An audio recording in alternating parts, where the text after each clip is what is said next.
Burkina Faso, the beginning of a true national industry. 2 years ago, in the midst of turmoil and chaos, a young soldier named Ibrahim Traoré stood up in the heart of Burkina Faso and said something that made many shake their heads in disbelief at the time. There will come a day when our factories rise from this very soil. For a country long regarded as a resource colony, those words sounded like a distant prophecy. But today, that prophecy has become reality. Not through slogans, not through speeches on global stages, but through real gold bars refined for the first time entirely within Burkina Faso. Yes, Burkina Faso, a nation that had exported raw gold for decades, has now, with its own hands, refined and produced its very first gold bars, bearing its national emblem. No longer a country scraping for value from the outside world, it has become a nation that creates its own value from the very resources of its ancestral land. These gold bars are not just precious metals, they are symbols of a silent revolution. A revolution without bloodshed, without bullets, yet powerful enough to shake the financial model the world has imposed on Africa for centuries. They declare, we no longer accept being gold diggers for others to get rich. We will keep the gold and keep the value it holds. But the bigger question is, how could a small nation like Burkina Faso achieve such a feat? How could they build a gold refinery, an emblem of high industrial capacity, while being isolated, pressured by global powers, and severely lacking in resources? In today's video, we'll uncover the inspiring story behind Burkina Faso's first gold refinery, the birthplace of a true national industry, and more importantly, a sign that an African nation is reclaiming the right to shape its own destiny. If you believe that resources should not be chains, but the foundation of freedom and prosperity, hit that subscribe button. Because this isn't just a story about gold, it's the opening chapter of a new history, one of courage, intelligence, and an unyielding spirit. From extraction to transformation, a new identity for a nation. For decades, Burkina Faso, like many other African countries, was trapped in a repetitive economic model: extract natural resources, export them in raw form, and buy back the finished products at 100 times the price. Gold, the metal worshipped by the world, became a bitter paradox in the very land where it was unearthed. People sweat beneath the ground, digging out ore with their bare hands, only to watch it vanish through seaports, carrying away not only wealth, but also technology and hope. Burkina Faso is one of West Africa's largest gold exporters, and yet most of that gold never translated into real wealth for its people. Foreign companies dominated the supply chains. Resources were sold off as raw ore, while high-value industries, such as metallurgy, refining, jewelry making, and financial services, remained far out of reach. But this isn't just an economic loss. It is a form of systemic dependency where true value is consistently siphoned abroad, leaving behind an empty land, rising debt, and unemployment. Each year, tons of raw gold leave Burkina Faso, but what stays behind is nothing more than statistics of poverty. In that context, the birth of the country's first gold refinery is not merely an industrial project. It is a clear declaration we are no longer a land others exploit for value. That refinery marks a bold transition from being a nation that mines gold for others to a nation that creates its own gold products, from the role of resource provider to value chain controller. And once you control the value chain, you are no longer poor. You are no longer forced to accept unfair prices.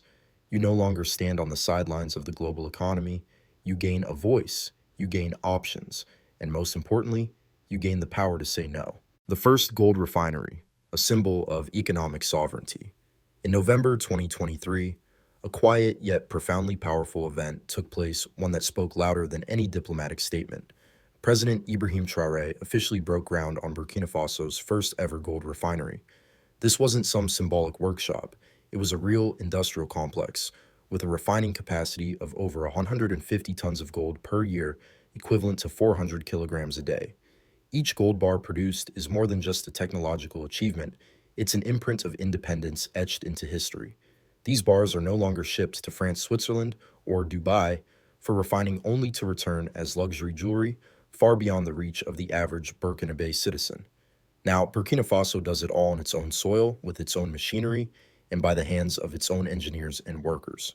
This refinery doesn't just produce gold, it produces jobs, skills, technology, and above all, hope. It has created 100 direct jobs, 5,000 indirect jobs, and a wave of supporting industries from logistics and engineering to mineral analysis. They are forming like satellites revolving around a newly awakened sun. President Traoré doesn't call this an industrial project, he calls it a silent revolution. And indeed it is. This revolution isn't marked by gunfire, but by the hum of compressors, the roar of smelters, and the cheers of workers as they lift, for the very first time, a gold bar bearing the national seal of Burkina Faso, refined with their own hands. And here's something even more remarkable. Most of the machinery in this refinery was produced and assembled within Burkina Faso itself, not imported as a turnkey solution, not funded by foreign debt. This is a breakthrough, not just in terms of domestic production, but as a clear sign that the nation has begun to believe in itself, in the strength and intelligence of Africa's own people. Because the truth is this: when you can refine your own gold, you are not just creating wealth, you are refining the very spirit of a people once seen as bystanders in the global game. The first gold bars, a historic turning point. In January 2024, under the watchful eyes of the government, the media, and decades of deep skepticism, Burkina Faso unveiled its first gold bars, fully refined on its own soil. This wasn't a ceremonial show, it was a moment of history. 44 gold bars weighing over 93 kilograms were produced not from rich ore, but from mining waste. This so-called industrial trash, long abandoned after extraction had been written off as worthless. But under technology developed by Burkina engineers, that waste was transformed into national treasure. Gold was reborn from what had once been discarded, just like a nation rising again from the parts of its history that had been overlooked. The first gold bar was handed over to the Ministry of Economy and Finance. Each bar bears the national seal of Burkina Faso, not just a stamp, but a declaration of sovereignty forged in solid metal. Prime Minister Emmanuel Ouedraogo, who personally received the first batch, delivered an emotional speech. This is not just gold. This is real value created by our people on our own land. From now on, the nation's wealth will no longer vanish unseen. It will stay and be used to build the future for our children. The government's next plan: to process over 298 tons of remaining mining waste scattered across the country's gold fields with the potential to recover hundreds more kilograms of gold. This isn't just about strategic gold reserves.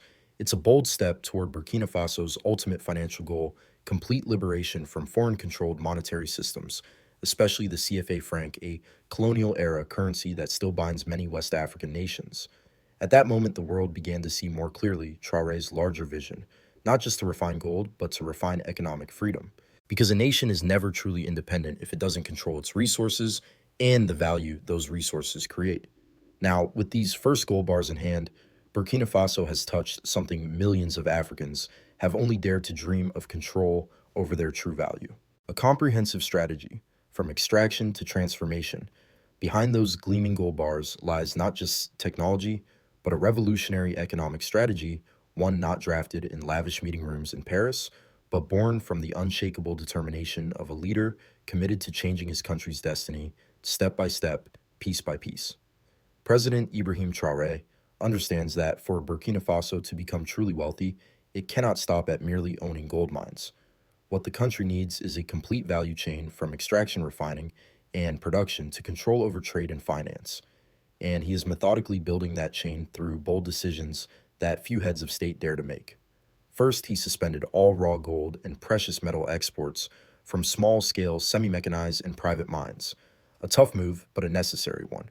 For years, gold has flowed out of Burkina Faso through gray channels, untaxed, unregulated, and with no benefit to the people. From now on, anyone wanting to export gold must go through the national agency SONAP, where data is transparent and every gram of gold must leave a trace. Second, the government is building an industrial waste processing plant to extract leftover gold from mining residues, something that was previously completely wasted. This facility, developed by Gold in Hand in collaboration with local engineers, recovers gold from what was once forgotten, a refined way to both create new value and protect the environment. Third, and perhaps most importantly, Ibrahim Traoré has established a National Treasury Custodian Bank, a sovereign institution to store Burkina Faso's gold reserves, manage the national budget, and handle financial transactions that were once entirely dependent on the Central Bank of West African States, BCEAO, an institution still under French influence. From now on, Burkina Faso is not just keeping its gold, it is keeping control over its currency, its capital flows, and its fiscal policy. This strategy may not yield results overnight, but it's like planting seeds for a generation that knows its country was not born to mine minerals for others to refine, but to build a sovereign, sustainable, and independent economy of its own. Impact on the people and the economy. No one feels the change more profoundly than those who once lived in the shadows of poverty and resource injustice. When Burkina Faso's first gold refinery came into operation, what the people saw was not just the building of steel and fire, but a new sense of hope. For the first time, the future seemed to be in their own hands.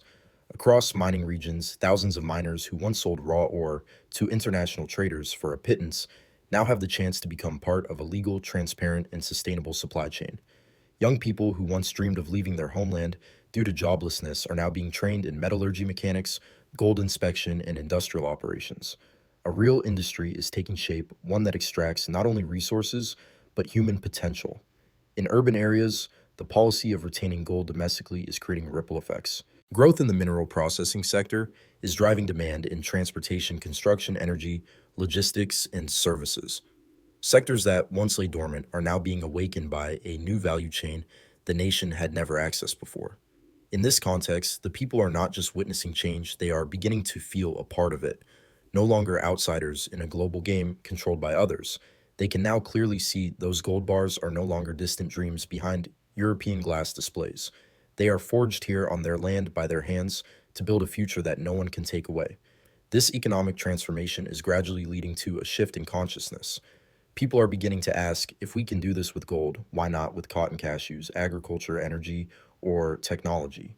And that question alone is the most powerful proof that Traore is not just refining gold, he is awakening a nation building spirit in every citizen. A future vision, from gold to sustainable development. For many governments, building a gold refinery might be seen as just another economic project. But for Ibrahim Traoré, it is a vital link in the chain of rebuilding an entire nation from the roots up. He isn't just refining gold, he's refining the future of Burkina Faso. His vision is clear. From a country known for exporting raw resources at cheap prices, Burkina Faso must become a nation that owns the entire value chain, not just refining, but crafting, commercializing, and financially securing its wealth on its own terms. Even in the refinery's design plans were made for a gold jewelry manufacturing zone and a precious metals trading center. The goal isn't just to produce gold bars, but to move toward higher value products, rings, necklaces, jewelry, souvenirs, a national brand. From this foundation, Traore envisions a self-sustaining industry where resources provide the raw material, but human intelligence becomes the engine of growth.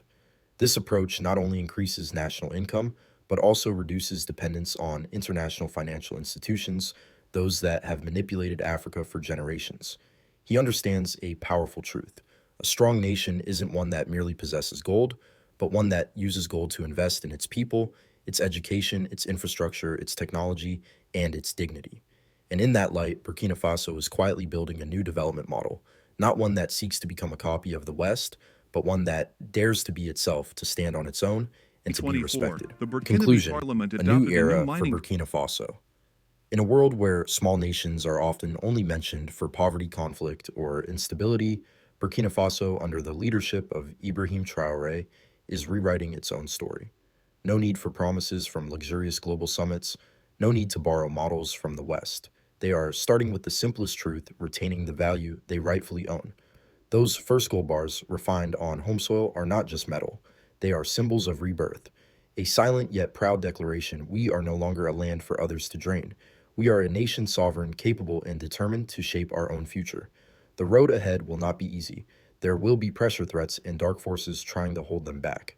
But one thing is certain: Burkina Faso has chosen the right path. And once a people begins to rise to believe in themselves, to create true value from what was once stolen, no power on earth can stop them from growing. If you believe this is not just Burkina Faso's story, but a message for all of Africa, for all nations once underestimated and exploited, then share this video. Subscribe to this channel, because here we don't tell stories of empty promises.